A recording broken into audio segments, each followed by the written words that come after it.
Hi, I'm Justin. Also, I hate the way my voice sounds, so if you can do whatever Photoshop does to voices, make me sound awesome. And this is my lovely friend, The beauty in the eyes of the beholder, and it's just about getting into the seat of being the beholder. Hayley. I don't think you have to be particularly perceptive.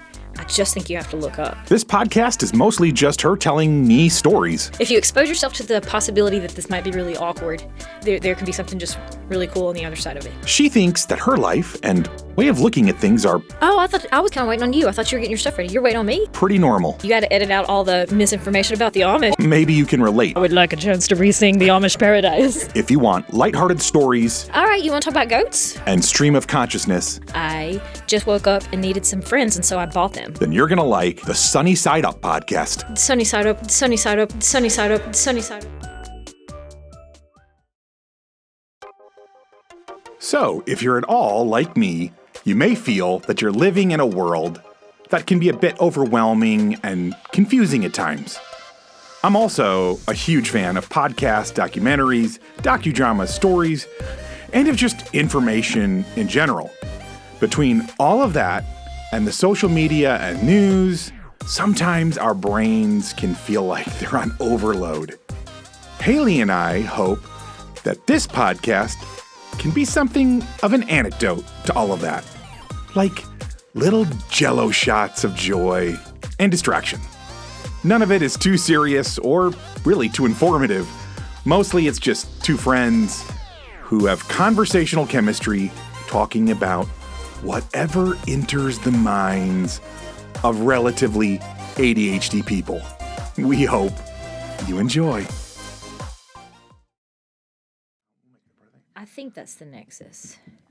Yeah, it's definitely an interesting thought that maybe the reason why those of us that were raised in like a more fundamentalist background are more prone to believe in conspiracy theories is because basically, The end of the world is going to come. It's that Left Behind series where you believe that the whole world is going to be deceived, but only the Christians are going to only the elect are going to be informed and on alert, and that's why they believe that everything is a trick designed to trip them up, and they're second guessing the government and they're second guessing science because they feel like everything's after them. And I'm like, I grew up the same way, so I get it, and I still see things and be like, probably a conspiracy. Is Disney or Walmart going to make me put a 666 on my forehead to buy my groceries this week? I Is know. it going to be this week, do we have another week before that happens? I know, right? 666 is awfully close to the credit score you need to buy most consumables in the United States. So I'm a little more leaning away from Disney and a little more towards the credit industry.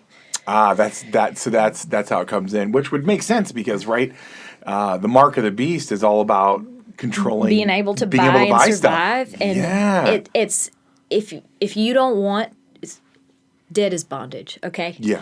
And if you want freedom, then you'll just pay cash for your things. But if you want a lot of material goods, you're gonna have to. Are you a paid representative for who's that guy that does the Christian? Dave Ramsey. Dave Ramsey. Are you a paid representative? Dave Are you part Ramsey of his marketing scheme? I should write the End of Time series for Dave Ramsey, and I'm gonna hijack Timothy LaHaye or Timothy Jenkins, whatever his name was, and that's debt bondage as the Antichrist. Yeah, makes sense. Because materialism is antichrist, lowercase a, antichrist. So the system would kind of make sense. It would make sense. Yeah, I like this. Do you want to start a cult with me? I mean, I'm not opposed. I've actually, first of all, because I've been through one, I kept some of the manuals. Experience is important. Experience is important. I've kept some of the manuals, and I've always been like, only half jokingly, like, we live on the little lake here, and like one of my for real dreams would be to like have people I know and love around this lake. Basically, what I realized after a while is like, I just want to build another cult. But like all good cult leaders, I think I could do it better. Well, you could do it better because you have experience. Right. But there's a fine line between community or planned community and cult. Very fine. And like not all of the aspects of it are bad. No, there's some positives. Yeah. So, dude, I used to bunk. And cult fan fiction has got to be in the pro column. Yeah, surely. absolutely. No, for sure. Yeah, absolutely. Think about all the great documentaries on like Netflix and Hulu about cults that get those do well. But yeah, so I used to when I was in commercial real estate, and we would go to like different conventions and stuff. There was one guy who could put up with my snoring, either my brother or this other guy who was a Mormon guy, sweetest guy ever. And I used to give him a hard time because I would tell him he was in a cult, i.e. Mormonism, right? But because he's a Mormon and such a kind, generous soul, right? Yep. Because they're such nice people, he would just be so loving to me when I would inform him that he was in a cult. But I would tell him, I was like, okay, I just want you to know that, but I also want you to know, like, there are some really amazing parts about being in a cult. I used to be in one, and there's pieces of it that I kind of miss, whatever. And then I would point out all the wonderful things about being LDS, and there are some really wonderful things that come from that community. They tend to be incredibly kind people, great families, disciplined. I mean, lots of wonderful things you could say, and in general, really, really wonderful people. Agreed. Yeah, I met actually a wonderful, amazing lady from the from LDS church not that long ago. Actually, came to one of the worship nights, and I would dare say probably the sweetest, kindest, most loving person on the planet. I would put her up against anybody. Loves Jesus. I mean, like whatever. So I mean, bite me. Cults can be fantastic. Yeah, right. So back to our thing. We just have to. It's not. Creating a cult isn't the problem. We just have to make a good one. That's right. That's what. So are we okay? Through what's our value system? Right, yeah. I was like, through the power of pot. I'm already leaping ahead to marketing. I don't have time for Let's do it. We need a catchy slogan, a good logo that looks good on a T-shirt. No, what I'm saying though is, are we prepared at this point on podcast to put it out there that we are starting one and like give some sort of a sign up option for people who may listen and be like, you know what, this is what I've been missing out on. It wouldn't hurt to put it out there because we can. We're in the planning, the R&D stage, so we'll take some feedback. There might be some pre-cult members out there with some really good ideas that could help us in these formative. Hold on, wait a minute though. I don't think you totally understand how cults work. Probably don't. Yeah. I haven't been in one. No, yeah. So already I can see I watched the Smurfs. What more do I need? I have no idea. Never As a watched person the who grew up in a cult, you have not seen I have no the idea what this is. Okay. Yeah, I know they're kind of like furry blue creatures. But no, so what really makes a cult attractive is you don't get input from people.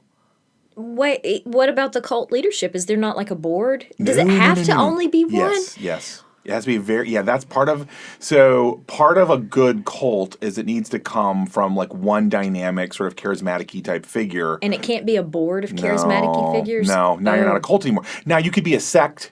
We talked about that earlier, how cults and sects have their place. I think you could be a sect.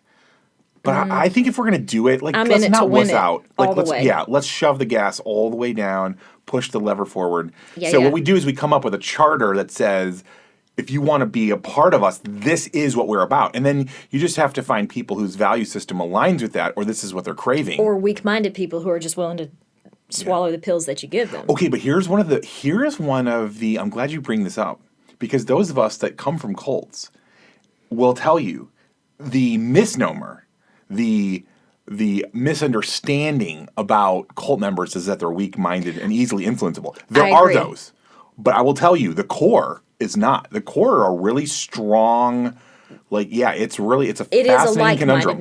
No, I agree with you. Yeah. I only knew one LDS church member, and just like you, my experience was he's the best person that I've ever encountered. Totally. He was a fantastic face for the brand. They all Good job sending him to this area. No, Mormonism is incredible. Like, whatever they do is incredible. But I asked him one time about, like, why is this successful? Well, or no, I said, how do y'all convince everyone to give up the caffeine, give up the alcohol, no premarital sex, everything else? And he's like, it's not that we're convincing people to do it. You know what you're getting into when you come around. That's fair. It attracts the like-minded people. It attracts the disciplined. It attracts the people with those value systems. So it's what you're saying. Yeah. It's not weak-minded people that are joining a cult. It's committed, strong-minded, but of the same value system. So we just got to recruit like-minded members. We're going to have an application process. will we collect dues? Is this about money? Is this a pyramid scheme? Okay. Absolutely, it's about money. If we don't get money from this, I'm learning. I mean, sit at my feet, Patty One. Yeah, absolutely. It has to be. We have to make money from it, and we have to convince people that giving us money for the honor of being in our cult is the best thing for them. Well, sure. It helps if you can guarantee some sort of afterlife benefit because of their giving. And I know the Catholics have already beat this down, so we're going to have to give it a fresh spin on indulgences. But it works out. It's like diet pills. And there's or diet programs. There's the reason that they sell well is because people want to be skinny. And cults sell good because the people want to have a better life here and in the beyond. And I think we can put together a pretty compelling program. So diet pills work well, to me, with the before and after photos. So what we need is somebody with a good afterlife experience. Would you mind faking a near-death experience or an afterlife experience as our leader? Oh, yeah. And also my preferred flavor of Kool-Aid is tropical punch. I like this. So, and I like that, like, right up front, we're not, like, hiding the fact that there is going to be Kool-Aid. We're literally telling them that this is the flavor. Yep. Yeah. Get on board. Get on board. I love it. It's not going to be a hard sell. It's probably the most popular of all the Kool-Aid flavors. I have absolutely no idea. I haven't drunk Kool-Aid in... Pause this podcast. I haven't drunk Kool-Aid literally probably in a decade. Oh my goodness! Like, are you literally still drinking Kool-Aid? Are you? I made some Friday. Really? It's summertime, yeah. Kool-Aid? Like out of a packet Kool-Aid? Seriously, pause the podcast. Like, we're going to the dollar store real quick. It's to the dollar store. I also haven't been in a dollar store. Well, that's not true. That's not true. I've been to the dollar store recently. I'm not going to lie. Okay. That's my little fair. South Mississippi heart is getting so confused. Like, how do you live? No, like, tropical punch is probably the most available and the most popular because it is the most delicious. But in some of the obscure corners of the Kool-Aid market, Incrediberry, which is a mixture of pineapple and orange, it's really refreshing and very sugary. So we could do fun things. You could have a variety. Yeah. But if you were gonna have like a really interesting cult, I have it on good authority that when you are making like shroom tea, the purple, the grape Kool-Aid is what has the strong enough flavor to actually overwhelm some of the flavor of shrooms. Yeah. Ooh. So there could be like, multi-purpose, different for Kool-Aid for different events. Yeah. No, I like that. But we're getting ahead of ourselves. We're planning the menu before we've even decided like the foundational things. I like that though. That's how my mind works. Is I skip right over like details and go right to like let's the go important. What are we eating? Yeah. What are we eating? What are the dues? How do we market this? Like I go right to that stuff. The unimportant things are like what are we about? What are our value system? I mean, please. But yeah, I mean, I guess we'll have to work on that. That just seems like those meetings are going to be boring. Are we having meetings? Well, I think it's more like whoever the leaders are or leader is probably, that's closer on. You have to just basically inform your core. See what you're doing. You do have a leadership group, but what they are is they're essentially just yes men and women. Yes. So I am like. I'm practicing. Right. So we have woods around here. So if I went out in the woods, like the Joseph Smith guy, and I found inspired messages from God. Right. In a language that only you could read. That only I could read. I could bring them back, and then I would inform my inner circle of my newfound revelation, and then disciples. Yeah, then you guys could help me sort of govern, but it's still a top-down. Yeah, so it's not really a collaborative meeting as much as an informative meeting, and then getting everybody in lockstep with what is going on. So yeah. Okay, so I'm not against the structure. Right. I do wonder if we're just going to open recruit this, because then we need a talent committee to kind of filter who's coming in, to monitor the admissions process. Yeah. That's fair. No, I want some people with skills. It's some farmers, some carpentry, auto mechanics. We need people with actual abilities.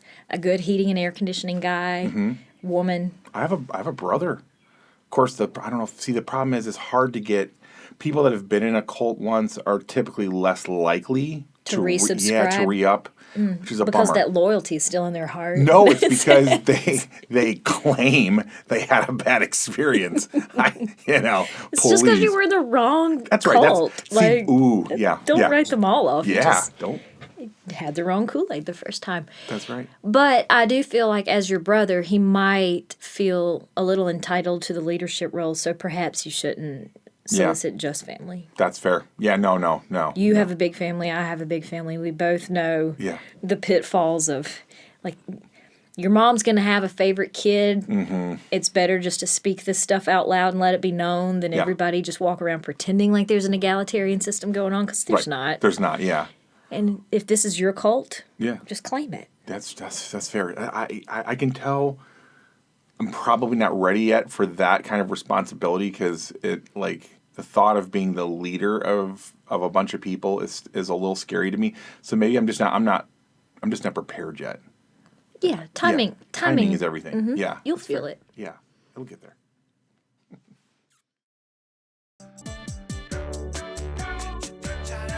Hello, lovely friends. Thank you so much for hanging out with us. And it would mean the world if you would tell other people about this podcast and maybe even spam your social media accounts with just how much you're enjoying it. If you are, of course. Also, commenting and rating us on whatever platform you're downloading or streaming from is incredibly helpful to a little startup podcast like this one. On the other hand, if you are dissatisfied with your listening experience, please leave all of that hate on someone else's podcast. Just maybe to confuse them a little bit, right? But most of all, we hope you keep looking up and looking for the sunny side of life.